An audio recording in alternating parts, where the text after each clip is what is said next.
And now, it's time for another Dice Tower review with Ryan Metzler. Hey everyone, Ryan Metzler here, and we're going to be looking at another Kickstarter title. This time, we have Rise by Crash Games, which is a two-player abstract game in which players are going to be putting workers onto the board in order to try and build 3 towers and or prevent their opponent from building their 3 towers. So basically players are going to take turns putting workers onto the board, moving workers around, accomplishing different formations which allow them to build towers, and then hopefully one player will get to 3 towers and win the game. The game is for 2 players, as I said, takes about 20 to 30 minutes, and is a pretty simple abstract that I think you can probably really get behind. So with that said, why don't we take a look at what comes inside this small little box, how the game plays, and then I'll give you what my thoughts are on it.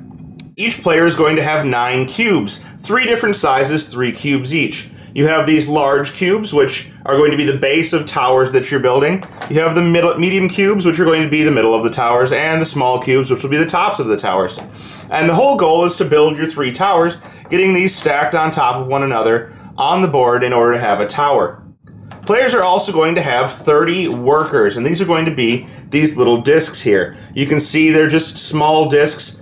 These ones are slightly tapered, but I'm not sure if the final ones will be or not. But these are going to be workers that you're going to place onto the board in order to try and create a formation which allows you to build your tower. Now, each player is going to start the game on this board, which is mapped out already. You have 4 hexes for yourself, and then 4 hexes separating you from your opponent's 4 hexes that they start around. And each player, whoops, sorry about that, each player is going to have 1 worker starting on the board.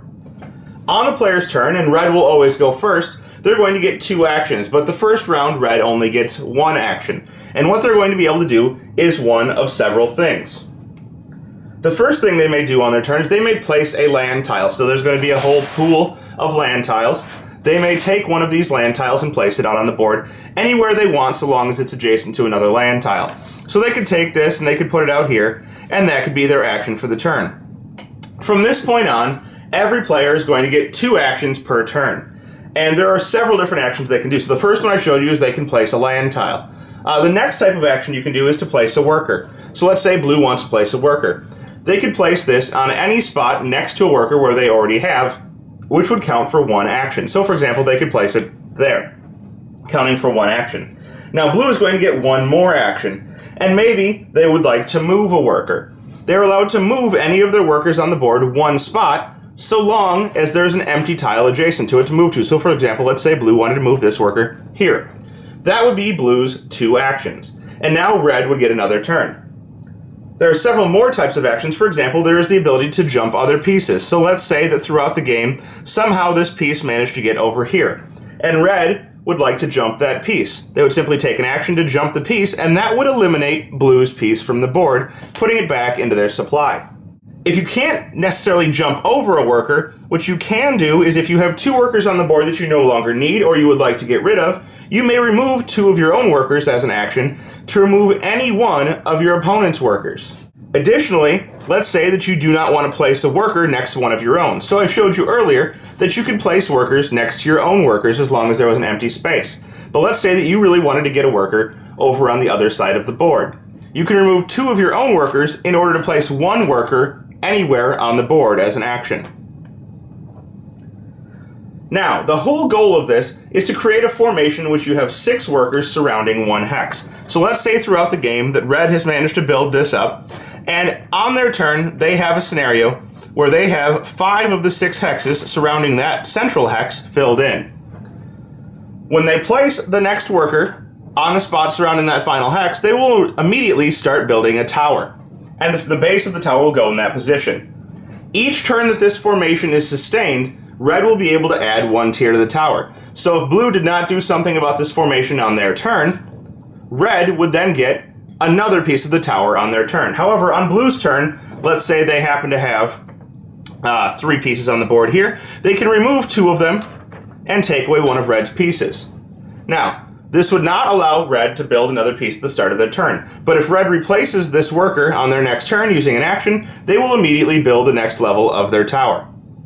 The goal is to get all of your towers built before your opponent. However, if you surround your opponent's tower with pieces, let's say blue surrounded red's tower here, like such, then red would start losing their tower pieces because of blue deconstructing their tower. So now that blue has pieces all around this tower, each turn that blue maintains this formation, red is going to lose a piece off of the top, and their tower will start going away, making it easier for blue maybe to catch up or to win the game. The final action you can take is that you may actually remove one of your own tower pieces if you're in a scenario where you need that tower piece to build a tower and you think it's better to abandon one tower in order to move somewhere else to get a new tower built. The game will end once one player has managed to get all 3 of their towers onto the board, and that player will be declared the victor. So that's Rise, a relatively simple abstract game, and one that I actually kind of enjoy. I'm not usually too big on abstracts. I do like Hive. I didn't dislike Army of Frogs, and I'm a big fan of Epigo. And this one is pretty simple and easy for me to grasp as well, while offering a relatively deep level of strategy. I made the mistake in my early game of removing too many of my pieces from the board to remove my opponent's pieces, which put me into a hard scenario where I no longer really had the option of building up my areas before my opponent could simply stop me and or build up their own towers. So there needs to be a good balance of placing workers, removing your opponent's workers, and making sure that you have a well-designed strategy and area for putting up your towers. So I would say this is a pretty good abstract game, definitely one that I would like to see published. I would like to see the final components, and I think deserves your support on Kickstarter if you are a fan of abstracts. So if that fits your description, go ahead and check it out on Kickstarter under Rise with an exclamation point. Give it your support, and maybe we'll see it published. Thanks for joining us today. For more written, audio, and video reviews, as well as the #1 board game podcast, check out the website at www.thedicetower.com. Until then, this is Eric Summerer, and you've been watching The Dice Tower.